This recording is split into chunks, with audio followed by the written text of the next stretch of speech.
नमस्कार, मी कल्याणी. स्वागत आहे तुम्हा सर्वांचं आपल्या नवीन व्लॉग मध्ये. झालेली आहे सुंदर अशा नवीन दिवसाची सुरुवात. आजचा दिवस सुरू होतोय त्र्यंबकेश्वर मधून. काल रात्री आम्ही पुण्यातून नाशिक आणि नाशिकवरून त्र्यंबकेश्वर असा प्रवास करून या ठिकाणी आलो होतो. काल रात्रीच आम्ही कुशातीर्थ या ठिकाणी दर्शन घेऊन आलो. आता आम्ही निघालेलो आहे 12 ज्योतिर्लिंगापैकी एक ज्योतिर्लिंग असलेल्या त्र्यंबकेश्वर या ठिकाणी. सकाळचे 5:40 झालेले आहेत आणि आपल्याला आता शंभू महादेवाच्या दर्शनासाठी निघायचं आहे. पोहोचलेलो आहे मंदिराच्या परिसरामध्ये. चहा घेऊया इथे. या ठिकाणी आहे येवले अमृततुल्य. इथे आपण चहा घेतोय. आता इकडून फ्री दर्शन लाईन आहे. आपण आता मंदिरामध्ये जाणार आहोत. फ्री दर्शनासाठी ना खूप मोठी लाईन आहे. आम्ही लाईनच्या एका टोकाला जाऊन आलो. तिथून जवळपास अर्धा किलोमीटर चाललो असेल ना. अर्धा किलोमीटर चाललोय आणि आता तेवढी लाईन आहे. सकाळचे 6 वाजलेत पण होईल लवकर दर्शन. बघूया. मंदिरात वाहण्यासाठी फुलं आणि बेल घेतलेलं आहे.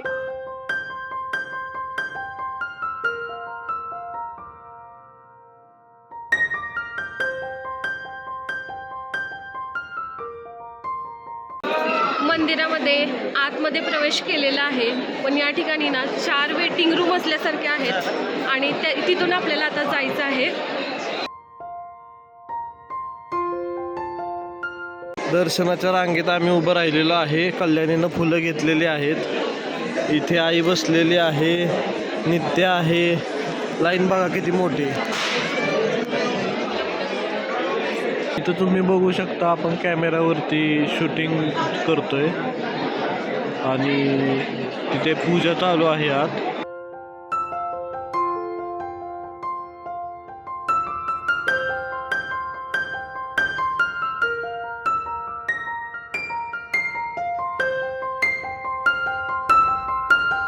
तीन तास लाईन मध्ये उभं राहिल्यानंतर आता आम्हाला मंदिराचं प्रवेशद्वार दिसलेलं आहे.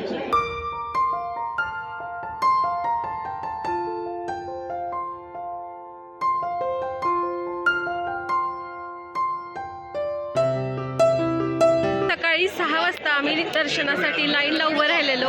आता 10 वाजलेत आणि आता आमचं दर्शन झालेलं आहे. आता मी तुम्हाला मंदिराच्या बाहेरचा जो परिसर असतो ना तो दाखवते.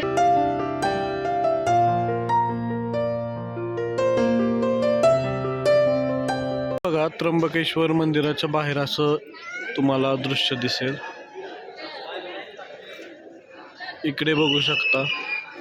इथून एंट्री आहे. ओके. तिथं लोक लाईनला उभे राहिलेले आहेत बघा. सकाळी 6 वाजता आम्ही इथे लाईनला उभं राहिलो होतो. लाईन खूप मोठी आहे आणि आम्हाला आत्ता 10 वाजता दर्शन जे आहे ते झालेलं आहे. म्हणजे 4 तास लागले. टोटल 4 तास.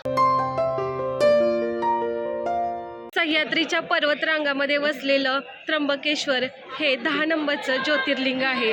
या ज्योतिर्लिंगामध्ये आम्ही आत्ताच दर्शन घेतलंय. खूप छान दर्शन झालं आमचं. 4 तासाचा वेळ लागला दर्शनासाठी पण दर्शन घेऊन मन अगदी प्रसन्न झालंय. त्र्यंबकेश्वर हे ज्योतिर्लिंग 12 ज्योतिर्लिंगापैकी एकमेव असं ज्योतिर्लिंग आहे ज्यामध्ये ब्रह्मा, विष्णू आणि महेश ही तिन्ही देवता वास करतात.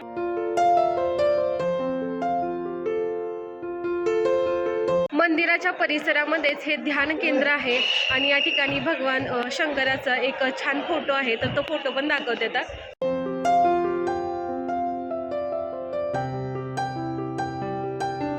मंदिरातून आता आम्ही बाहेर पडतोय. मंदिरातून बाहेर पडल्यानंतर या ठिकाणी आहे औदुंबराचं झाड.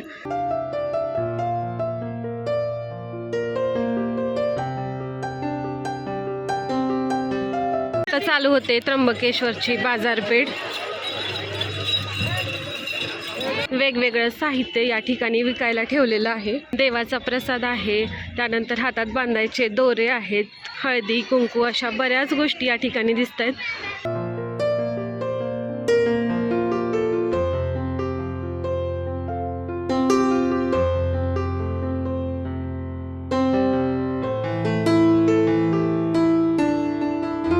खेळण्यांच्या दुकानामध्ये आलोय. मी तुला काहीतरी आता खेळणं घेतो.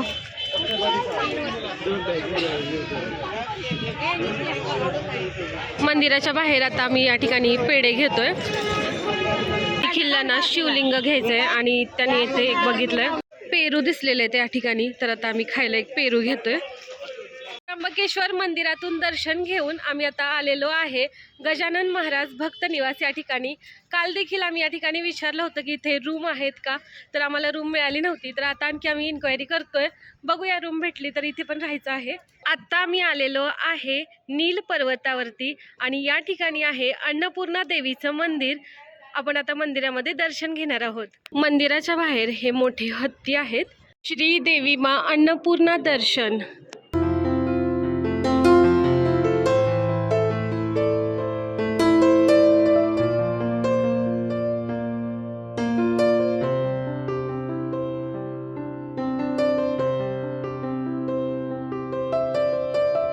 अन्नपूर्णा देवीच्या मंदिरात आता आपण शंभू महादेवाचं देखील दर्शन घेतोय. अन्नपूर्णा देवीचं हे मंदिर आहे, पूर्ण मार्बलचं असं मंदिर आहे आणि या मंदिरामध्ये आम्ही आता दर्शन घेतलेलं आहे. मंदिराच्या बाहेरच एक हत्ती आहे आणि त्याचं आता रंगकाम चालू आहे. ठिकाणी भैरवनाथ मंदिर देखील आहे. मंदिरात जाऊन आता दर्शन घेऊया.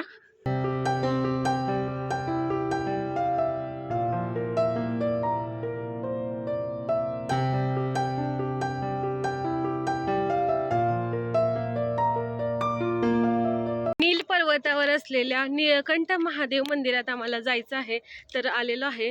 थोडासा अवघड रस्ता आहे, आम्ही रिक्षा करून आलो इथे. श्री नीलांबिका देवी मंदिरामध्ये आता अगोदर दर्शन घेणार आहोत.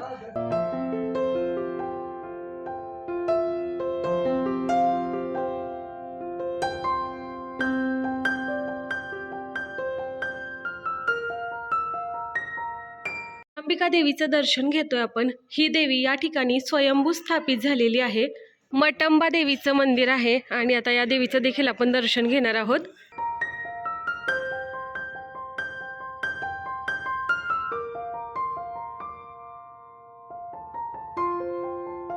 या मंदिरातून थोड्या पायऱ्या चढून आता वर आलं. इकडे दत्ताचं मंदिर आणि निळकंठ महादेव मंदिर आहे.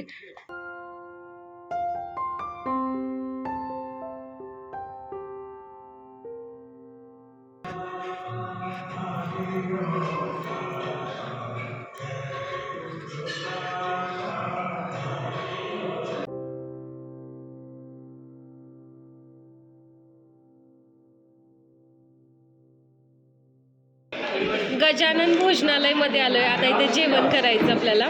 इथून आहे ना आपल्या 2 नवीन खेळणी घेतल्या, दाखवते ते आता. दाखव काय आहे. छान. बर. नितू ना पायऱ्यावरून पाय घसरून पडले बघा, तिला लागलं इथे.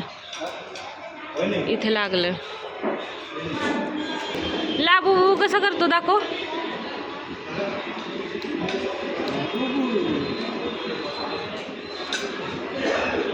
हॉटेलमध्ये आम्ही महाराष्ट्रीयन थाळी मागवलेली आहे. जेवण आपलं आता जेवायचं मस्त.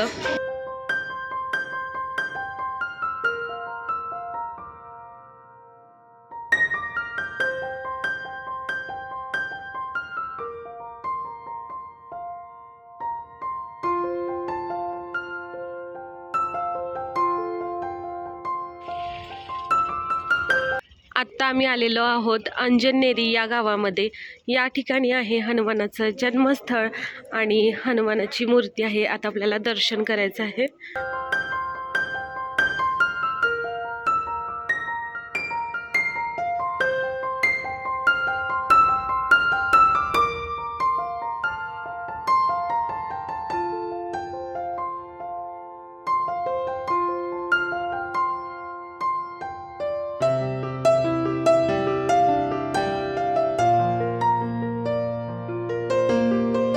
हनुमानाचं दर्शन घेतलेलं आहे. आता मंदिराच्या बाहेरच बऱ्याच गोष्टींची दुकानं आहेत, खेळण्याच्या, त्यानंतर देवाच्या पूजेच्या साहित्याच्या बरेच दुकानं आहेत. त्र्यंबकेश्वरमधून आम्ही आता परत नाशिकला आलेलो आहे. हॉटेल मनोरथमध्ये रूम बुक केली आहे.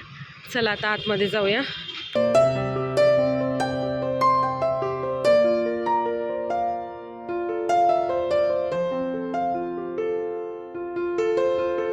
नाशिकमध्ये आम्ही ऑनलाईन एक रूम बुक केली होती. खूप छान रूम मिळाले. तुम्हाला पण आता रूम टूर देते. या ठिकाणी 2 सिंगलचे बेड दिलेले आहेत. इकडे आहेत चेअर, टीपॉय आहे छोटा, इकडे एक मोठा बेड आहे, टीव्ही. पुण्यातून 200 किलोमीटरचा प्रवास करून काल आम्ही नाशिकला आलो. नाशिकमधून 30 किलोमीटरचा प्रवास करून परत आम्ही त्र्यंबकेश्वरला पोहोचलो. त्र्यंबकेश्वरमध्ये रात्री आम्ही कुशातीर्थमध्ये जाऊन तिथे दर्शन घेतलं. आज सकाळी उठून आम्ही गेलो ज्योतिर्लिंगाचं दर्शन करायला. सकाळी 4 तास लाईनमध्ये उभे राहून दर्शन घेतलं. दर्शन घेऊन आम्ही परत रूमवर आलो आणि त्यानंतर आम्ही गेलो निलगिरी पर्वतावर. त्या ठिकाणी अन्नपूर्णा देवीचं आणि निळकंठ महादेवाचं मंदिर आहे, त्या मंदिरामध्ये दर्शन घेतलं. परत हॉटेलवर आलो आणि तिथून आम्ही चेकआउट केलं.